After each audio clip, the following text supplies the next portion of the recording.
CM పదవికి రాజీనామా చేయనంటూ మొండికేసిన Mamata బెనర్జీకి shock ఇచ్చారు బెంగాల్ గవర్నర్ ఆర్ఎన్వి రవి. బెంగాల్ కేబినెట్ను రద్దు చేశారు. బెంగాల్ అసెంబ్లీ ఎన్నికల్లో బీజేపీ ఘన విజయం సాధించడంతో ఆ పార్టీ ఎల్లుండి ప్రభుత్వాన్ని ఏర్పాటు చేయనుంది. బెంగాల్ తొలిసారి బీజేపీ ప్రభుత్వం కొలుదీరనుండడంతో భారీ ఏర్పాట్లు జరుగుతున్నాయి.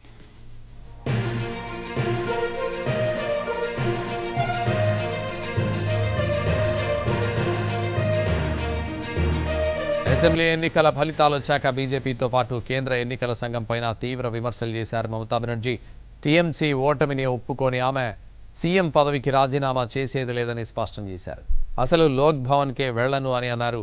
అయితే బెంగాల్ అసెంబ్లీకి ఇవాళ్టితో 5 ఏళ్ల గడువు తీరడంతో కేబినెట్ రద్దు చేస్తూ ఉత్తర్వులు జారీ చేశారు గవర్నర్.